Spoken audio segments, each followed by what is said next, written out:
Welcome back to my channel. ನಾನು ನಿಮ್ಮ ಪ್ರೀತಿಯ ಅನಿತಾ ಶಮನ್. ಫ್ರೆಂಡ್ಸ್ ಎಲ್ಲರೂ ಹೇಗಿದ್ದೀರಾ? ಹೋಪ್ ಎಲ್ಲರೂ ಚೆನ್ನಾಗಿದ್ದೀರಾ ಅಂತ ಅನ್ಕೊಂಡಿದ್ದೀನಿ. ನಾನು ಕೂಡ ಸೂಪರ್ ಆಗಿದ್ದೀನಿ. ಎಲ್ಲರೂ ಚೆನ್ನಾಗಿದ್ದೀರಾ ಅಂತ ಅನ್ಕೊಂಡು ಇವತ್ತಿನ ಒಂದು ವಿಡಿಯೋನ ಸ್ಟಾರ್ಟ್ ಮಾಡೋಣ. ಓಕೆ ಫ್ರೆಂಡ್ಸ್, ಇವತ್ತಿನ ವಿಡಿಯೋ ಏನು ಅಂತ ಹೇಳಿದ್ರೆ ಗೃಹಲಕ್ಷ್ಮಿ ಯೋಜನೆ ಅಂತ ಹೇಳಿದ್ರೆ ಪ್ರತಿಯೊಬ್ಬರು ಮಹಿಳೆಯರು ಮನೆ ಯಜಮಾನಿಯರಿಗೆ 2,500 ರೂಪಾಯಿ ಬರುತ್ತೆ ಅಂತ ಹೇಳ್ಬಿಟ್ಟು ನಮ್ಮ ಕಾಂಗ್ರೆಸ್ ಸರ್ಕಾರದವರು ಬಿಡುಗಡೆಯನ್ನ ಮಾಡಿದ್ದಾರೆ ಅಲ್ವಾ. ಸೊ ಇವತ್ತು ಅದ್ರದ್ದು ಅಪ್ಲಿಕೇಶನ್ ಫಾರ್ಮ್ ಕೂಡ ಬಿಡುಗಡೆ ಆಗಿದೆ. ಫ್ರೆಂಡ್ಸ್, ಇವತ್ತಿನ ವಿಡಿಯೋ ಏನು ಅಂತ ಹೇಳಿದ್ರೆ ಗೃಹಲಕ್ಷ್ಮಿ ಯೋಜನೆ ಅಂತ ಹೇಳಿದ್ರೆ ನಿಮ್ಗೆ ಈಗಾಗಲೇ ಗೊತ್ತಿರುತ್ತೆ. ನಮ್ಮ ಕರ್ನಾಟಕ ಸರ್ಕಾರ ಪ್ರತಿಯೊಬ್ರು ಮನೆ ಮಹಿಳೆ ಅಂತ ಹೇಳಿದ್ರೆ ಮನೆ ಯಜಮಾನಿಗೆ 2,500 ರೂಪಾಯಿ ಬರೋ ತರ ಆದೇಶನ ಹೊರಡಿಸಿದೆ ಅಲ್ವಾ. ಸೊ ಅದ್ರ ಬಗ್ಗೆ ಇವತ್ತು ಅಪ್ಲಿಕೇಶನ್ ಫಾರ್ಮ್ ಕೂಡ ಬಿಡುಗಡೆನ ಮಾಡಿದ್ದಾರೆ. ಅದ್ರ ಬಗ್ಗೆ ನಾನು ಡೀಟೇಲ್ ಆಗಿ ನಿಮ್ಗೆ ಮಾಹಿತಿನ ಕೊಡ್ತೀನಿ. ಈ ಅಪ್ಲಿಕೇಶನ್ ನಾವು ಯಾವ ರೀತಿಯಾಗಿ ಹಾಕಬೇಕು ಅಂಡ್ ಇದಕ್ಕೆ ಏನೇನೆಲ್ಲ ಡಾಕ್ಯುಮೆಂಟ್ಸ್ ರಿಕ್ವೈರ್ಮೆಂಟ್ ಇದೆ ಅದ್ರ ಬಗ್ಗೆ ಸಂಪೂರ್ಣವಾಗಿ ನಾನು ನಿಮ್ಗೆ ಮಾಹಿತಿನ ಕೊಡ್ತೀನಿ. ಬಿಕಾಸ್ ಇಷ್ಟು ದಿನ ಜಸ್ಟ್ ಆಧಾರ್ ಕಾರ್ಡ್ ಇದ್ರೆ ಸಾಕು ಅಂಡ್ ಏನ್ ರೇಷನ್ ಕಾರ್ಡ್ ಇದ್ರೆ ಸಾಕು ಅಂತ ಎಲ್ಲ ಹೇಳ್ತಾ ಇದ್ರು. ಬಟ್ ಇವತ್ತು ಈ ಫಾರ್ಮ್ ನ ನೋಡಿದಾಗ ಇಷ್ಟೆಲ್ಲ ಡಾಕ್ಯುಮೆಂಟ್ಸ್ ಇದೆಯಾ, ಇಷ್ಟೆಲ್ಲ ರೂಲ್ಸ್ ಮಾಡಿದ್ಯಾ ಕಾಂಗ್ರೆಸ್ ಸರ್ಕಾರ ಅನ್ನೋಷ್ಟು ಮಾಹಿತಿನ ಈ ಒಂದು ಅಪ್ಲಿಕೇಶನ್ ಫಾರ್ಮ್ ಅಲ್ಲಿ ಕೊಟ್ಟಿದ್ದಾರೆ. ಸೊ ಹಾಗಾಗಿ ನಾನು ಸಂಪೂರ್ಣವಾಗಿ ನಿಮಗೆ ತಿಳಿಸ್ಕೊಡ್ತೀನಿ. ಅಂಡ್ ಅದಕ್ಕೂ ಮುಂಚೆ ನನ್ನ ಬಗ್ಗೆ ಸ್ವಲ್ಪ ಎಕ್ಸ್ಪ್ಲೈನ್ ಮಾಡ್ಬಿಡ್ತೀನಿ. ಯಾಕೆ ಅಂತ ಹೇಳಿದ್ರೆ ಇಷ್ಟು ದಿನ ನೀವು ಅನಿತಾ ಶಮಂತ್ನ ನೋಡಿದ್ದು ಬೇರೆ ತರ. ಬಿಕಾಸ್ ನನ್ನ ಹೇರ್ ಸ್ಟೈಲ್ ಕೂಡ ನಿಮ್ ತರನೇ ಆಸ್ ಯೂಶುವಲ್ ಇರ್ತಾ ಇತ್ತು. ಬಟ್ ಇವಾಗ ಹೊಸದಾಗಿ ನೋಡಿದಾಗ ಏನಪ್ಪಾ ಇದು ಅನಿತಾ ಸ್ವಲ್ಪನೂ ಚೆನ್ನಾಗಿ ಕಾಣ್ತಾ ಇಲ್ಲ, ಬಾಯ್ ಕಟ್ ಬೇರೆ ಮಾಡಿಸಿದಾಳೆ ಅಂತ ಅನ್ಕೊಂಡ್ಬಿಡ್ತೀರಾ. ಇನ್ನೂ ಕೆಲವೊಬ್ರು ಕಮೆಂಟ್ ಕೂಡ ಮಾಡ್ತೀರಾ, ಅನಿತಾ ನಿಮ್ಗೆ ಈ ಹೇರ್ ಸ್ಟೈಲ್ ಸೂಟ್ ಆಗ್ತಾ ಇಲ್ಲ, ಚೆನ್ನಾಗಿ ಕಾಣ್ತಾ ಇಲ್ಲ ಅಂತ ಹೇಳ್ಬಿಟ್ಟು. ಸೊ ಹಾಗಾಗಿ ಇದಕ್ಕೆ ಕಾರಣ ಏನು ಅಂತ ಹೇಳಿದ್ರೆ ನಾನು ನನ್ನ ಪಾಪುಗೋಸ್ಕರ ಮುಡಿ ಕೊಟ್ಟಿದ್ದೀನಿ. ಸೊ ಹಾಗಾಗಿ ಈಗ ಹೇರ್ ಸ್ಟೈಲ್ ಬಂದು ಬಾಯ್ ಕಟ್ ತರ ಆಗಿದೆ, ಇಷ್ಟು ಬೆಳೆದಿದೆ ನಂದು. ಆಕ್ಚುಲಿ ಮುಂಚೆ ಸ್ವಲ್ಪ ವಿಡಿಯೋಗೋಸ್ಕರ ವಿಗ್ ಕೂಡ ವೇರ್ ಮಾಡ್ತಾ ಇದ್ದೆ, ಅದು ಅಷ್ಟು ಕಂಫರ್ಟಬಲ್ ಆಗ್ತಾ ಇರಲಿಲ್ಲ. ಸೊ ಹಾಗಾಗಿ ನ್ಯಾಚುರಲ್ ಆಗಿ ಹೇಗಿದ್ದೀನೋ ಹಾಗೆ ಮಾಡೋಣ ಅಂತ ಅನ್ನಿಸ್ತು ನನಗೆ. ಬಟ್ ಯಾರು ಬೇಜಾರು ಮಾಡ್ಕೊಳ್ಳಲ್ಲ ಅನ್ಕೊಂಡಿದ್ದೀನಿ. ಆ್ಯಂಡ್ ಚೆನ್ನಾಗಿ ಕಾಣ್ತಾ ಇಲ್ಲ ಹಾಗೆ ಹೀಗೆ ಅಂತ ಹೇಳ್ಬಿಟ್ಟು ಕಮೆಂಟ್ಸ್ ಕೂಡ ಬರುತ್ತೆ. ಇಟ್ಸ್ ಓಕೆ, ಪ್ರಾಬ್ಲಮ್ ಏನೂ ಇಲ್ಲ. ನಾನು ಮುಡಿ ಕೊಟ್ಟಿರೋದು ನನ್ನ ಮಗುಂಗೋಸ್ಕರ. ಸೊ ಅದೆಲ್ಲ ಪರ್ಸ್ನಲ್. ಸೊ ಖಂಡಿತವಾಗ್ಲೂ ಅದನ್ನ ನಿಮ್ಮ ಜೊತೆ ಶೇರ್ ಮಾಡ್ತೀನಿ, ಮುಡಿ ಕೊಟ್ಟಿರೋದಾಗಿರ್ಬೋದು, ನಾನು ಯಾಕೆ ಕೊಟ್ಟೆ ಅನ್ನೋದನ್ನು ಕೂಡ. ಸೊ ಇವಾಗ ಕ್ಲಾರಿಟಿ ಸಿಕ್ಕಿದೆ. ಸೊ ಇವಾಗ ನನ್ನ ನ್ಯಾಚುರಲ್ ಆಗಿ ನೀವು ನೋಡ್ತಾ ಇದ್ದೀರಾ. ತುಂಬ ದಿನ ಆದ ನಂತರ ಈ ರೀತಿ ಅನಿತಾ ಶಮಂತ ನೋಡ್ತಾ ಇದ್ದೀರಾ. ಬಟ್ ಆದಷ್ಟು ಬೇಗ ಕೂದಲು ಕೂಡ ಬೆಳೆಯುತ್ತೆ. ಮುಂಚೆ ಥರನೇ ನಾನು ಕೂಡ ನಿಮ್ಮ ಹಾಗೆ ಹಾಕ್ತೀನಿ. ಬಟ್ ಇವತ್ತು ನನಗೆ ನಿಮಗೆ ಇನ್ಫಾರ್ಮೇಟಿವ್ ವಿಡಿಯೋನ ಮಾಡಬೇಕು ಅನ್ನಿಸ್ತು. ಸೊ ಅದ್ರ ಬಗ್ಗೆ ಡೀಟೇಲ್ ಆಗಿ ಇವತ್ತು ಅರ್ಜಿನ ಬಿಡುಗಡೆನ ಮಾಡಿದ್ದಾರೆ. ಅಪ್ಲಿಕೇಶನ್ ಫಾರ್ಮ್ ಕೂಡ ನೋಡಿ ನನ್ನ ಕೈಲೇ ಇದೆ. ಇದ್ರ ಬಗ್ಗೆ ಡೀಟೇಲ್ ಆಗಿ ನಾನು ನಿಮಗೆ ತಿಳಿಸ್ಕೊಡ್ತೀನಿ. ನೋಡಿ, ಯಾರು ಕೂಡ ಮಧ್ಯದಲ್ಲಿ ವಿಡಿಯೋನ ದಯವಿಟ್ಟು ಸ್ಕಿಪ್ ಮಾಡಬೇಡಿ. ಫ್ರಮ್ ಬಿಗಿನಿಂಗ್ ಇಂದ ಎಂಡ್ವರೆಗೂ ಫುಲ್ ವಿಡಿಯೋನ ವಾಚ್ ಮಾಡಿ. ಯಾಕಂದ್ರೆ ಮಧ್ಯದಲ್ಲಿ ಸ್ಕಿಪ್ ಮಾಡ್ತಾ ಹೋದ್ರೆ ನಿಮಗೆ ಗೊತ್ತಾಗೋದಿಲ್ಲ ಏನೇನು ಫಾರ್ಮ್ ಹೇಳ್ತಾ ಇದ್ದಾರೆ ಅನಿತಾ ಅಂತ ಹೇಳ್ಬಿಟ್ಟು. ಸೊ ಖಂಡಿತವಾಗ್ಲೂ ನೀವು ಇವತ್ತು ಫುಲ್ ವಿಡಿಯೋನ ನೋಡಿದ್ರೆ ನೀವು ರೆಡಿ ಮಾಡ್ಕೊಂಡ್ಬಿಡ್ಬೋದು. ಬಿಕಾಸ್ ಜೂನ್ 15ನೇ ತಾರೀಕಿಂದ ಅಪ್ಲಿಕೇಶನ್ ಹಾಕ್ಲಿಕ್ಕೆ ಸ್ಟಾರ್ಟ್ ಆಗುತ್ತೆ ಅಂಡ್ ಜುಲೈ 15th ಒಳಗಡೆ ಎಂಡ್ ಆಗುವಂಥದ್ದು. ಸೊ ಇವಾಗಲೇ ರೆಡಿ ಮಾಡ್ಕೊಬಿಡಿ ಅಂಡ್ ನೋಟ್ ಮಾಡ್ಕೊಡಿ ಏನೇನೆಲ್ಲ ಬೇಕು ಇದಕ್ಕೆ ಮೀನ್ಸ್ ಡಾಕ್ಯುಮೆಂಟ್ಸ್ ಅಂತ ಹೇಳ್ಬಿಟ್ಟು. ಸೊ ಇವಾಗ ಹೇಳ್ತೀನಿ ನೋಡಿ. ಮೊದಲನೇದಾಗಿ ಕರ್ನಾಟಕ ಸರ್ಕಾರ, ಗವರ್ನಮೆಂಟ್ ಆಫ್ ಕರ್ನಾಟಕ ಅಂತ ಹೇಳ್ಬಿಟ್ಟು ಈ ಒಂದು ಅಪ್ಲಿಕೇಶನ್ ಫಾರ್ಮ್ ನ ಬಿಡುಗಡೆ ಮಾಡಿದ್ದಾರೆ.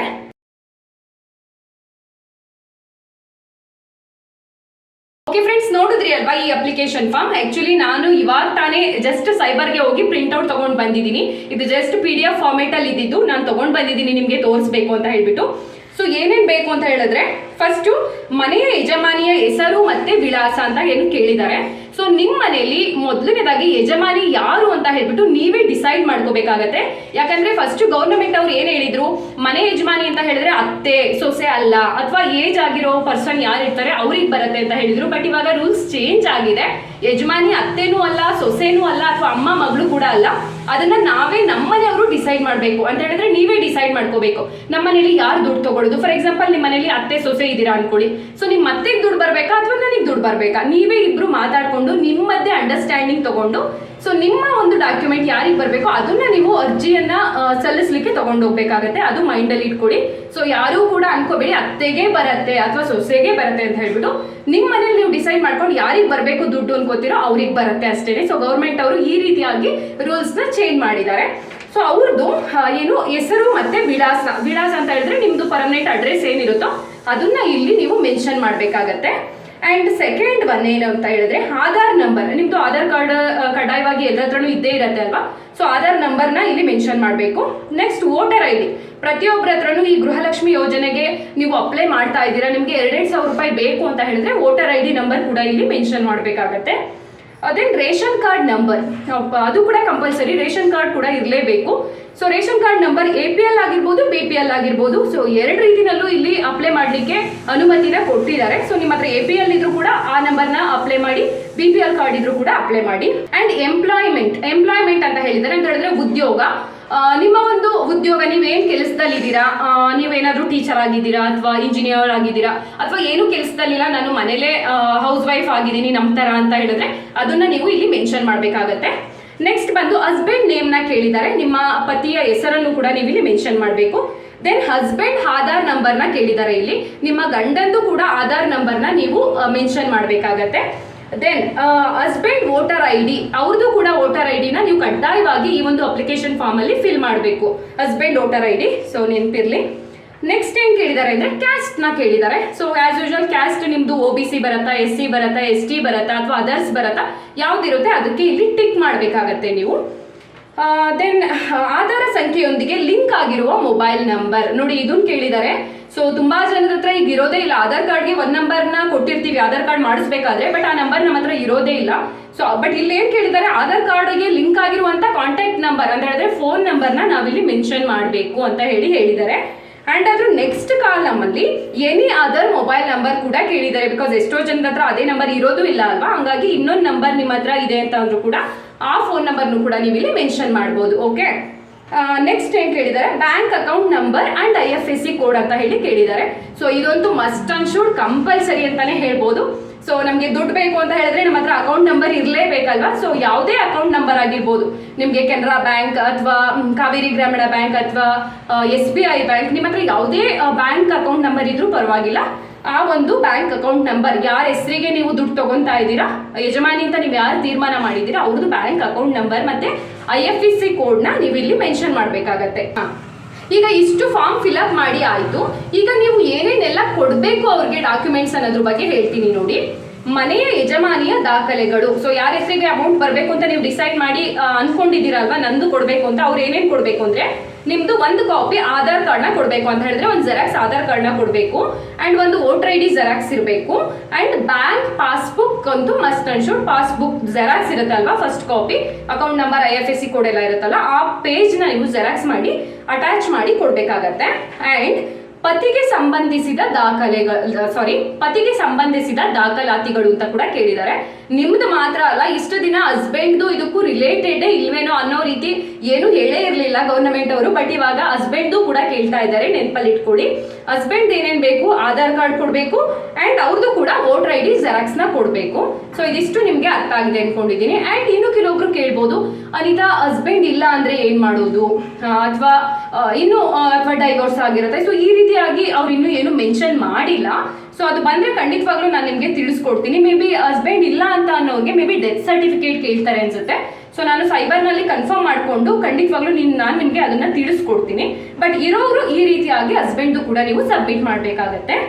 ಇಲ್ಲಿ ಏನು ಹೇಳಿದ್ದಾರೆ ಅಂದರೆ ಸ್ವಯಂ ಘೋಷಣೆ ಅಂತ ಹೇಳ್ಬಿಟ್ಟು, ನಾನು ಮತ್ತು ನನ್ನ ಪತಿಯ ಆದಾಯ ತೆರಿಗೆ ಅಥವಾ GST ಪಾವತಿದಾರರಾಗಿರುವುದಿಲ್ಲ ಅಂತ ಹೇಳಿ ಸೈನ್ ಮಾಡಬೇಕಾಗತ್ತೆ. ಈಗ ಕೋರ್ಟಲ್ಲೆಲ್ಲ ನಾನು ಸತ್ಯವನ್ನೇ ಹೇಳುತ್ತಿದ್ದೇನೆ, ಸತ್ಯವನ್ನು ಬಿಟ್ಟು ಬೇರೆ ಏನು ಹೇಳೋದಿಲ್ಲ ಅಂತ ಹೇಳ್ಬಿಟ್ಟು ಹೇಳಿಸ್ತಾರೆ ನೋಡಿ, ಆ ರೀತಿಯಾಗಿ ಇಲ್ಲಿ ಯಾಕೆ ಹೇಳ್ತಾ ಇದ್ದಾರೆ ಅಂತ ಹೇಳಿದ್ರೆ, ನೀವು ಅಥವಾ ನಿಮ್ಮ ಹಸ್ಬೆಂಡ್ GST ಏನು ಕಟ್ಟೋ ಆಗಿಲ್ಲ ಅಥವಾ ಇನ್ಕಮ್ ಟ್ಯಾಕ್ಸ್ ಪೇ ಮಾಡ್ತಾ ಇರೋ ಆಗಿಲ್ಲ ಅಂಥವರಿಗೆ ಮಾತ್ರ ಇದು ಅಪ್ಲಿಕೇಬಲ್ ಆಗತ್ತೆ ಈ ಗೃಹಲಕ್ಷ್ಮಿ ಯೋಜನೆ. ನೀವೇನಾದ್ರೂ ಇನ್ಕಮ್ ಟ್ಯಾಕ್ಸ್ ಪೇ ಮಾಡ್ತಾ ಇದ್ದೀರಾ ಅಂದ್ರೆ ಅಲ್ಲಿಗೆ ತುಂಬಾ ರಿಚ್ ಇದ್ದೀರಾ ಅಂತ ಹೇಳ್ಬಿಟ್ಟು, ಸೊ ಅಂಥವ್ರಿಗೆ ಅಪ್ಲಿಕೇಬಲ್ ಆಗಲ್ಲ, ನೆನಪಲ್ಲಿ ಇಟ್ಕೊಳ್ಳಿ. ದೆನ್ ಇಲ್ಲಿ ಇನ್ನೇನು ಹೇಳಿದ್ದಾರೆ ಅಂತ ಹೇಳಿದ್ರೆ, ಮಾಮೂಲಿ ನಾನು ಒದಗಿಸಿರುವ ಎಲ್ಲ ವಿವರಗಳು ನನ್ನ ತಿಳುವಳಿಕೆಯಂತೆ ಸಮರ್ಪಕವಾಗಿದೆ. ನನ್ನ ಕುಟುಂಬ ಅಥವಾ ಮನೆಯಲ್ಲಿ ನಾನೇ ಮನೆ ಒಡೆತಿಯಾಗಿರುತ್ತೇನೆ. ನಾನು ಒದಗಿಸಿರುವ ಮಾಹಿತಿಯು ಯಾವುದೇ ಕಾಲದಲ್ಲಿ ಸುಳ್ಳೆಂದು ಕಂಡು ಬಂದರೆ ಕಾನೂನಿನ ಕ್ರಮಕ್ಕೆ ಒಳಗಾಗಲು ಹಾಗೂ ನಾನು ಪಡೆದ ಗೃಹಲಕ್ಷ್ಮಿ ಯೋಜನೆ ಸೌಲಭ್ಯವನ್ನು ಸರ್ಕಾರಕ್ಕೆ ಮರುಪಾವತಿಸಲು ಬದ್ಧರಾಗಿರುತ್ತೇನೆಂದು ಈ ಮೂಲಕ ದೃಢೀಕರಿಸುತ್ತೇನೆ ಅಂತ ಹೇಳ್ಬಿಟ್ಟು ಅದನ್ನು ಓದಿ ಇಲ್ಲಿ ನೀವು ಸಿಗ್ನೇಚರ್ನ ಮಾಡಬೇಕಾಗತ್ತೆ. ಸೊ ಈಗ ಅರ್ಥ ಆಗಿದೆ ಅನ್ಕೊಂಡಿದ್ದೀನಿ, ನನಗೆ ಎಷ್ಟು ಗೊತ್ತಾಗುತ್ತೆ ಅಷ್ಟು ಮಟ್ಟಿಗೆ ಓದಿ ಹೇಳಿದ್ದೀನಿ. ಆ್ಯಂಡ್ ಇಲ್ಲಿ ಸ್ಥಳ ಅಂತ ಹೇಳಿದ್ರೆ ನೀವು ಯಾವ ಊರಿನಲ್ಲಿ ಇರ್ತೀರಾ, ಹಾಸನ್ ಇರ್ತಿರೋ, ಬ್ಯಾಂಗ್ಳೂರ್ ಇರ್ತಿರೋ, ಮೈಸೂರಿನ ಇರ್ತಿರೋ, ನಿಮ್ಮ ಒಂದು ಪ್ಲೇಸ್ನ ಮೆನ್ಷನ್ ಮಾಡಿ. ಡೇಟ್ ಬಂದು, ಸೊ ಇದು ಸ್ಟಾರ್ಟ್ ಆಗೋದೇ ಜೂನ್ 15ನೇ ತಾರೀಕಿಂದ ಅಲ್ಲ. ಸೊ 15ನೇ ತಾರೀಕು ಮೇಲೆ ನೀವು ಯಾವತ್ತು ಅಪ್ಲಿಕೇಶನ್ ಹಾಕ್ತೀರಾ ಇಲ್ಲಿ ಡೇಟ್ನ ಫಿಲ್ ಮಾಡಿ ಆ್ಯಂಡ್ ಇಲ್ಲಿ ನಿಮ್ಮ ಫೈನಲಿ ಅರ್ಜಿದಾರರ ಸಹಿ ಅಂತ ಹೇಳಿದ್ರೆ ನಿಮ್ಮ ಸಿಗ್ನೇಚರ್ ಹಾಕಬೇಕು, ಅಥವಾ ಕೆಲವೊಬ್ಬರಿಗೆ ಸಿಗ್ನೇಚರ್ ಹಾಕ್ಲಿಕ್ಕೆ ಬರೋದಿಲ್ಲ, ಏಜ್ ಆಗಿರೋರು ಯಾರಾದರೂ ಅಪ್ಲಿಕೇಶನ್ ಹಾಕ್ತೀರಾ ಅಂತ ಹೇಳಿದ್ರೆ ಅವ್ರಿಗೆ ಹೆಬ್ಬೆಟ್ಟು ಅಂತ ಹೇಳ್ತೀವಿ ಅಲ್ಲ, ಸೊ ನಮ್ದು ಲೆಫ್ಟ್ ತಮ್ಮನ ಇಂಪ್ರೆಷನ್ಗೆ ಕೊಡಬೇಕಾಗತ್ತೆ. ಇದಿಷ್ಟು ನಾವು ಅರ್ಜಿನ ಸಲ್ಲಿಸಬೇಕಾಗಿದೆ. ನಮ್ಗೆ ಏನಾದರೂ 2,000 ರೂಪಾಯಿಗೆ ನಾವು ಅಪ್ಲಿಕೇಬಲ್ ಇದ್ದೀವಿ, ನಮ್ಮ ಹತ್ರ ನಾನು ಹೇಳಿರುವಂಥ ಡಾಕ್ಯುಮೆಂಟ್ಸ್ ಎಲ್ಲ ನಿಮ್ಮ ಹತ್ರ ಇದೆ ಅಂತ ಹೇಳಿದ್ರೆ ಈ ರೀತಿಯಾಗಿ ನೀವು ಫಾಲೋ ಮಾಡಬೇಕಾಗತ್ತೆ. ಹೋಪ್ ಇವತ್ತಿನ ವಿಡಿಯೋ ನಿಮಗೆ ಇಷ್ಟ ಆಗಿದೆ ಆ್ಯಂಡ್ ಹೆಲ್ಪ್ಫುಲ್ ಆಗಿದೆ ಅಂದ್ಕೊಂಡಿದ್ದೀನಿ. ಸೊ ಇದಿಷ್ಟು ನನಗೆ ಇವತ್ತು ಹೇಳಬೇಕು. ಎಷ್ಟೋ ಜನಕ್ಕೆ ಗೊತ್ತಿರೋದಿಲ್ಲ, ಬಿಕಾಸ್ ಈಗ ಅವ್ರು ಏನು ಹೇಳ್ತಾ ಇದ್ರು, ವೋಟರ್ ID ಇದ್ರೆ ಸಾಕು, ಅಥವಾ ಯಾವುದಾದ್ರೂ ರೇಷನ್ ಕಾರ್ಡ್ ಇದ್ರೆ ಸಾಕು, ಅದಿರಬೇಕು ಇಲ್ಲ ಇದಿರಬೇಕು, ಒಂದಿದ್ರೆ ಸಾಕು ಅಂತಿದ್ರು. ಬಟ್ ಫೈನಲಿ ಗೌರ್ನಮೆಂಟ್ ಕರ್ನಾಟಕ ಸರ್ಕಾರ ಅಂತ ಹೇಳಿದ್ರೆ ನಮ್ಮ ಕಾಂಗ್ರೆಸ್ ಸರ್ಕಾರ ಈ ರೀತಿಯಾಗಿ ಅರ್ಜಿನ ಬಿಡುಗಡೆ ಮಾಡಿದೆ. ಸೊ ನೀವು ಇದನ್ನೆಲ್ಲ ಮುಂಚೆನೆ ಮೀನ್ಸ್ ಡಾಕ್ಯುಮೆಂಟ್ಸ್ನೆಲ್ಲ ತಗೊಂಡು ಇಟ್ಕೊಂಡಿದ್ರೆ, ಸೊ ಫಾರ್ಮ್ ಯಾವತ್ತಿಂದ ಅಪ್ಲಿಕೇಶನ್ ಫಾರ್ಮ್ ಅಂತ ಹೇಳಿದ್ರೆ ಜೂನ್ 15 ನೀವು ಕೂಡ ಹೋಗಿ ಬೇಗ ಬೇಗ ಅಪ್ಲಿಕೇಶನ್ ಫಾರ್ಮ್ನ ಫಿಲ್ ಮಾಡಿಸಿ ಬರ್ಬೋದು. ಆ್ಯಂಡ್ ತುಂಬ ಜನ ಕೇಳ್ತೀರಾ, ಅನಿತಾ ಈ ಅಪ್ಲಿಕೇಶನ್ ಫಾರ್ಮ್ ಎಲ್ಲಿ ಕೊಡ್ತಾರೆ ಅಂತ ಹೇಳ್ಬಿಟ್ಟು. ಸೊ ಇದಕ್ಕೂ ಕೂಡ ಡೌಟ್ನ ಕ್ಲಾರಿಫೈ ಮಾಡಿಬಿಡ್ತೀರಿ ನಿಮ್ಮ ಡೌಟ್ನ. ಇದನ್ನ ಯಾರು ನಿಮಗೆ ಕೊಡಲಿಕ್ಕೆ ಬರೋದಿಲ್ಲ. ನೀವು ಸೈಬರ್ಗೆ ಹೋಗ್ತೀರಾ ಅಲ್ಲ ಜೂನ್ 15, ಸೊ ಅವತ್ತು ಡೈರೆಕ್ಟ್ ಆಗಿ ಇದು PDF ಫಾರ್ಮೆಟಲ್ಲೇ ಇರುತ್ತೆ ಅಂತ ಹೇಳಿದ್ರೆ ಕಂಪ್ಯೂಟರಲ್ಲೇ ಫೀಡ್ ಆಗಿರುತ್ತೆ. ಅದಕ್ಕೆ ಜಸ್ಟ್ ನಾನು ಏನೇನು ಹೇಳಿದ್ನೋ ಅದನ್ನ ಎಂಟ್ರಿ ಮಾಡ್ಕೊಂಡು ಹೋಗ್ತಾರೆ ಅಷ್ಟೇ. ನೀವೇನು ಇದನ್ನ ಫಾರ್ಮ್ ತೆಗೆದು ಅದಕ್ಕೆ ಫಿಲ್ ಮಾಡಿ ಎಲ್ಗೆ ಹೋಗಿ ಕೊಡಬೇಕು, ನಾನು ಎಲ್ಗೆ ಹೋಗಿ ಅಟ್ಯಾಚ್ ಮಾಡಿಸ್ಬೇಕು ಅನ್ನೋ ಯೋಚನೆನೇ ಬೇಡ ನಿಮಗೆ. ಬಟ್ ನಾನು ನಿಮಗೆ ಗೊತ್ತಾಗಲಿ ಯಾವ ರೀತಿ ಇರುತ್ತೆ ಅಂತ ಹೇಳಬೇಕು ಅಂತ ಹೇಳ್ಬಿಟ್ಟು ನಾನೇ ಇದನ್ನ ಪ್ರಿಂಟ್ಔಟ್ ತಗೊಂಡು ಇವತ್ತು ನಿಮ್ಮ ಮುಂದೆ ವಿಡಿಯೋನ ಮಾಡ್ತಾ ಇದ್ದೀನಿ. ಓಕೆ ಸುಸ್ತಾಯಿತು ಸ್ವಲ್ಪ, ಒಂದೇ ಸಮ ಮಾತಾಡಿದ್ರೆ ತುಂಬ ಸ್ಪೀಡಾಗಿ ಮಾತಾಡಿದರೆ ದಯವಿಟ್ಟು ಕ್ಷಮೆ ಇರಲಿ. ಸೊ ತುಂಬ ಲೆಂತಿ ಆಗಿಬಿಡುತ್ತೆ ವಿಡಿಯೋ ಅಂತ ಹೇಳ್ಬಿಟ್ಟು ಸ್ವಲ್ಪ ಫಾಸ್ಟಾಗಿ ಹೇಳ್ಕೊಂಡು ಹೋದೆ. ಆ್ಯಂಡ್ ಇದು ನಿಮಗೆ ಅಥವಾ ನಿಮ್ಮ ಫ್ರೆಂಡ್ಸ್ಗಳಿಗಾಗಿರ್ಬೋದು ಅಥವಾ ನಿಮ್ಮ ರಿಲೇಟಿವ್ಸ್ಗಾಗಿರ್ಬೋದು ದಯವಿಟ್ಟು ಈ ವಿಡಿಯೋನ ಶೇರ್ ಮಾಡಿ. ತುಂಬ ಜನಕ್ಕೆ ಗೊತ್ತಿರೋದೇ ಇಲ್ಲ ಯಾವ ರೀತಿಯಾಗಿ ಇದೆ ಅಪ್ಲಿಕೇಶನ್ ಫಾರ್ಮ್, ಏನೇನೆಲ್ಲ ಡಾಕ್ಯುಮೆಂಟ್ಸ್ ಬೇಕು ಅಂತ ಹೇಳ್ಬಿಟ್ಟು. ಸೊ ದಯವಿಟ್ಟು ವಿಡಿಯೋನ ಶೇರ್ ಮಾಡಿ. ಆ್ಯಂಡ್ ಅದಕ್ಕೂ ಮುಂಚೆ ನೀವೇನು ನನ್ನ ಚಾನಲ್ಗೆ ಯಾರಾದರೂ ಸಬ್ಸ್ಕ್ರೈಬ್ ಆಗದೆ ನೋಡ್ತಾ ಇದ್ದೀರಾ ಅಥವಾ ಹೊಸದಾಗಿ ನನ್ನ ಚಾನಲ್ನ ಯಾರಾದರೂ ನೋಡ್ತಾ ಇದ್ದೀರಾ ಅಂತ ಹೇಳಿದ್ರೆ ದಯವಿಟ್ಟು ಅನಿತಾ ಶಮನ್ ಚಾನಲ್ಗೆ ಸಬ್ಸ್ಕ್ರೈಬ್ ಮಾಡ್ಕೊಳ್ಳಿ. ಆ್ಯಂಡ್ ಈಗಾಗಲೇ ಯಾರೆಲ್ಲ ಸಬ್ಸ್ಕ್ರೈಬ್ ಆಗಿದ್ದೀರಾ ಅವ್ರಿಗೆಲ್ಲರಿಗೂ ಕೂಡ ತುಂಬ ತುಂಬ ತುಂಬ ಥ್ಯಾಂಕ್ ಯು ಸೋ ಮಚ್. ಯಾಕಂದರೆ 1 ಲಕ್ಷ ಕ್ರಾಸ್ ಆಗಿದೆ ನನ್ನ ಸಬ್ಸ್ಕ್ರೈಬರ್ಸ್, ತುಂಬಾ ಖುಷಿ ಆಗ್ತಾ ಇದೆ. ಆ್ಯಂಡ್ ಆದಷ್ಟು ಬೇಗ ಸಿಲ್ವರ್ ಪ್ಲೇ ಬಟನ್ ಕೂಡ ಬರ್ತಾ ಇದೆ. ಸೊ ಇದೇ ಮಂತಲ್ಲಿ ಬರ್ತಾ ಇದೆ ನನಗೆ, ಅದು ಮೇಲ್ ಕೂಡ ಬಂದಿದೆ. ಅದೆಲ್ಲ ನಿಮ್ಮಿಂದಲೇ ಸಾಧ್ಯ. ತುಂಬಾ ಖುಷಿ ಆಗ್ತಾ ಇದೆ. ಇದೇ ರೀತಿ ನನಗೆ ಸಪೋರ್ಟ್ ಮಾಡ್ತಾ ಇರಿ. ಆ್ಯಂಡ್ ತುಂಬ ಜನ ಕೇಳ್ತಾ ಇದ್ರಿ ಅನಿತಾ ಡೈಲಿ ಬ್ಲಾಗ್ ಯಾಕೆ ಸ್ಟಾಪ್ ಮಾಡಿದ್ದೀರಾ ಅಂತ ಹೇಳ್ಬಿಟ್ಟು. ಬಿಕಾಸ್ ಜಸ್ಟ್ ಗೋಲ್ಡ್ ಜ್ಯುವೆಲ್ರಿ ವಿಡಿಯೋಸ್ನೇ ಮಾಡ್ತಾ ಇದ್ದೀರಾ, ನೀವು ಕೂಡ ಡೈಲಿ ಬ್ಲಾಗ್ಸ್ನ ಮಾಡಿ, ನಮಗೆ ಇಂಟ್ರೆಸ್ಟ್ ಇದೆ ನಿಮ್ಮ ವಿಡಿಯೋಸ್ನ ನೋಡಲಿಕ್ಕೆ ಅಂತ ಹೇಳ್ಬಿಟ್ಟು. ಸೊ ಇದೇ ಕಾರಣ. ಸೊ ಈ ಗೆಟಪ್ಪಲ್ಲಿ ನನಗೆ ಮಾಡಲಿಕ್ಕೆ ಅಷ್ಟೊಂದು ಇಂಟ್ರೆಸ್ಟ್ ಇರಲಿಲ್ಲ. ಬಿಕಾಸ್ ಮುಡಿ ಕೊಟ್ಟಾಗ ಯಾರು ಯಾವ ಥರ ಕಮೆಂಟ್ ಮಾಡ್ತಾರೋ, ನಾನು ಬೇರೆ ಚೆನ್ನಾಗಿ ಕಾಣಿಸಲ್ಲ ಮುಡಿ ಕೊಟ್ಟಾಗ. ಆಲ್ಮೋಸ್ಟ್ ಮುಡಿ ಕೊಟ್ಟಿದ್ದೀವಿ ಅಂತ ಹೇಳಿದ್ರೆ ಯಾರು ಚೆನ್ನಾಗಿ ಕಾಣಿಸೋದಿಲ್ಲ. ಸೊ ಇದಕ್ಕೂ ಮುಂಚೆ ನನ್ನ ಬೇರೆ ಹೇರ್ ಸ್ಟೈಲಲ್ಲಿ ಸ್ಟೈಲ್ ಆಗಿ ಹೇಗೆಗೂ ನೋಡಿರ್ತೀರಾ ಅಲ್ವಾ. ಸೊ ಹಾಗಾಗಿ ಬಟ್ ಇವತ್ತು ತೀರ್ಮಾನ ಮಾಡ್ಕೊಂಡ್ಬಿಟ್ಟೆ. ಸೊ ನಾನು ಹೇಗಿದ್ದೀನೋ ನ್ಯಾಚುರಲ್ ಆಗಿ ಹಾಗೆ ಮಾಡಿಬಿಡೋಣ. ಕೂದಲೇನು ಇವತ್ತಿಲ್ಲ, ನಾಳೆ ಬೆಳೆಯುತ್ತೆ ಅಲ್ವಾ. ಸೊ ಬೆಳೀತಾ ಇದೆ ನೋಡಿ ಎಷ್ಟಿದೆ ಇವಾಗ ಅಂತ ಹೇಳ್ಬಿಟ್ಟು. ಸೊ ಹಾಗಾಗಿ ಮಾಡಿದ್ದೀನಿ. ಎಲ್ಲರೂ ಕೂಡ ನನ್ನ ಇಷ್ಟಪಡ್ತೀರಾ ಅಂದ್ಕೊಂಡಿದ್ದೀನಿ. ಸೊ ನಿಮಗೆ ಏನು ಅನ್ನಿಸ್ತು ಈ ವಿಡಿಯೋದಲ್ಲಿ, ಅಥವಾ ಇನ್ನೂ ಏನಾದರೂ ಡೌಟ್ ಇದೆ ಅಂತ ಹೇಳಿದ್ರೆ ಕಮೆಂಟ್ ಬಾಕ್ಸ್ನಲ್ಲಿ ತಿಳಿಸಿ. ನಾನು ಫ್ರೀ ಇರೋ ಟೈಮ್ನಲ್ಲಿ ಖಂಡಿತವಾಗ್ಲೂ ರಿಪ್ಲೈನ ಮಾಡ್ತೀನಿ. ಓಕೆ ಫ್ರೆಂಡ್ಸ್, ಇವತ್ತಿನ ವಿಡಿಯೋನ ಇಲ್ಲಿಗೆ ಎಂಡ್ ಮಾಡ್ತೀನಿ. ಸೊ ನಾನು ನಿಮಗೆ ಮತ್ತೊಂದು ವಿಡಿಯೋದಲ್ಲಿ ಇದೇ ರೀತಿ ಇನ್ಫಾರ್ಮೇಟಿವ್ ವಿಡಿಯೋ ಬೇಕು ಅಂದ್ರೂ ಕೂಡ ಕಮೆಂಟ್ ಮಾಡಿ ತಿಳಿಸಿ. ಆ ರೀತಿನೆಲ್ಲೂ ಅಪ್ಲೋಡ್ ಮಾಡಲಿಕ್ಕೆ ಟ್ರೈ ಮಾಡ್ತೀನಿ. And gold jewellery videos as usual ನಾನು ಅಪ್ಲೋಡ್ ಮಾಡ್ತಾನೆ ಇರ್ತೀನಿ. ನೀವು ಕೂಡ ಮಿಸ್ ಮಾಡಿದ ವಿಡಿಯೋಸ್ನ ನೋಡಿ ಅಂತ ಹೇಳ್ತಾ ಇವತ್ತಿನ ಒಂದು ವ್ಲಾಗ್ನ ಇಲ್ಲಿಗೆ ಮುಗಿಸ್ತೀನಿ. ಸೊ ನಾನು ನಿಮಗೆ ನಾಳೆ ವ್ಲಾಗ್ನಲ್ಲಿ ಸಿಗ್ತೀನಿ. ಅಲ್ಲಿವರೆಗೂ ಕಾಯ್ತಾ ಇರಿ. Take care, bye, love you all.